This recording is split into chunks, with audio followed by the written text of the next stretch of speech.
एक बुजुर्ग आदमी एक दिन नदी किनारे फावड़ा लेकर मिट्टी खोद रहा था। जैसे ही उसने लोहे के टोकरे में मिट्टी भरी, वह बिना वक्त गंवाए नदी की ओर दौड़ा और उसे पानी में जोर जोर से हिलाने लगा। धीरे धीरे सारी गंदगी बह गई और जैसे ही उसने नजरें टिकाई, टोकरे में दो चमचमाते सोने के दाने दिखाई दिए। वो अंदाजा लगाता है कि दोनों मिलाकर कम से कम 1 तोला तो होंगे, मगर हैरानी की बात यह थी कि उसने उन्हें उठाने के बजाय यूं ही बह जाने दिया। वो तुरंत लौटकर फिर से एक और टोकरा भर लाया, लेकिन इस बार उसमें कुछ भी नहीं निकला। जैसे उम्मीदें जितनी बड़ी हों, निराशा भी उतनी ही गहरी होती है। फिर भी बाबा ने हार नहीं मानी। उसने पहले गड्ढे के पास एक निशान बनाया और थोड़ा दूर जाकर फिर खुदाई की। इस बार उसे 4 सोने के दाने मिले, लेकिन उसने उनमें भी कोई दिलचस्पी नहीं दिखाई, क्योंकि अब उसे यकीन हो चला था कि वहां जरूर एक बड़ी सोने की खान छिपी है। उसने लगातार खुदाई जारी रखी और धीरे धीरे अंदाजा लगा लिया कि खान किस दिशा में हो सकती है। थकावट के बावजूद उसका जोश कम नहीं हुआ, क्योंकि अब वह अमीरी की दहलीज पर खड़ा था। कुछ ही देर में वहां एक कब्र जैसी आकृति का बड़ा गड्ढा बन गया था। किनारों की परछाइयां जैसे उसे भविष्य का संकेत दे रही थी, मगर लालचंद इन सब से बेखबर मिट्टी हटाने में जुटा रहा। तभी उसकी नजर गड्ढे में एक चमकदार चीज पर पड़ी। उसने झुक कर देखा तो अंगूठे जितना बड़ा सोने का टुकड़ा था। यह देखकर उसके भीतर फिर जोश भर गया।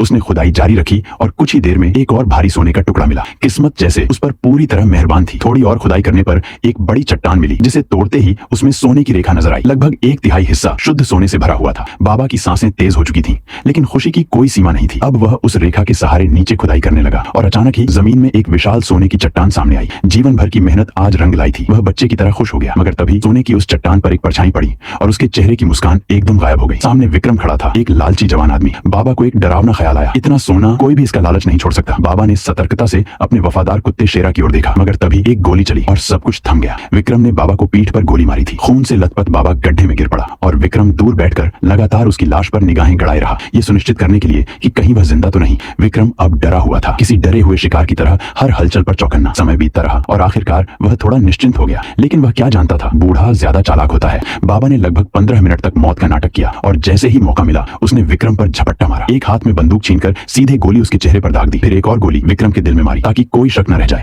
बाबा किसी तरह गड्ढे से बाहर निकला। गोली ने शरीर को चीर तो दिया था, लेकिन जानलेवा चोट नहीं थी। फिर भी खून बहुत बह चुका था। उसने कुछ दिन वहीं रुककर इलाज किया और विक्रम की लाश को उसी खदान में दफना दिया, जैसे उसके लालच को मिट्टी में मिला दिया हो। अंत में बाबा ने सिर्फ 2 बोरे सोना उठाया, उन्हें अपने गधे पर लादा और चुपचाप वहां से निकल पड़ा। वह जानता था कि ये जमीन जल्द ही इंसानों के लिए युद्ध भूमि बन जाएगी।